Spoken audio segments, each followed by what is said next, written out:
Hey, no matter what kind of day you're having right now, just look back at the things that you've done today and realize you haven't dropped your dead grandmother and say, wow, what a good day. Oh, don't act like I'm the only guy dressed like I golf, but I don't, who's dropped their dead grandmother. I was asked, oh, why would you ask me? Before my grandmother passed away, to be a pallbearer of sorts, and asked that her grandchildren be pallbearers in her funeral. Let me introduce the pallbearers as I would introduce a starting 5 basketball team. Starting at, holy crap, where'd you get all that, is my cousin, standing at 6'6". Standing at grandma's middle is my other cousin, 6'2". Standing at back of casket, my brother-in-law, 6'2". And finally, struggling to touch the bar on the back of the right side, me, 5'6". Grandma, you make my head itchy. Grandma didn't think this through, okay? I get that, but I did.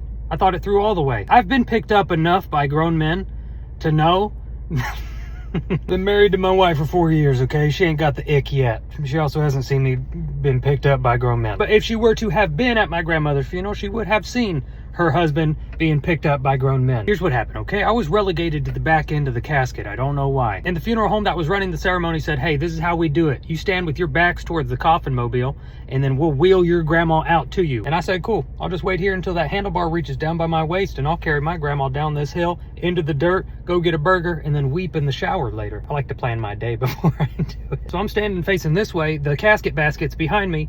And then grandma starts rolling out. I can't see nothing. I'm crying big hairy man tears. My grandma just died, okay? And lo and behold, here comes the bar, grazing my ear. All my cousins and my brother-in-law take off with grandma. I had to get a running start so that I could jump up and grab the handlebar of my grandmother's butt into the casket. We start walking down this hill and I slip. And then nothing happens because my feet were never on the ground in the first place. Somehow I slip on this grassy hill even though I'm holding on for dear life onto grandma's hind caskets. And yet again in my life, full grown men are picking me up, okay? It's not icky if you let them do it. It's hard enough to carry your grandmother to her final resting place, but it's even harder to carry your grandmother and your cousin to your grandma's final resting place.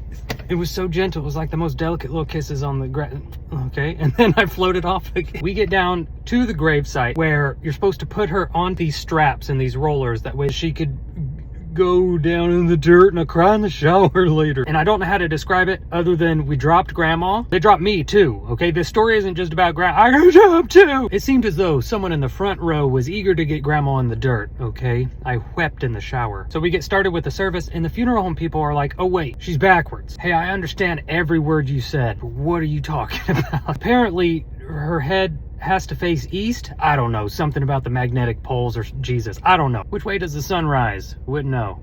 I weep in the shower. Moral of the story, you gotta stop letting guys pick you up.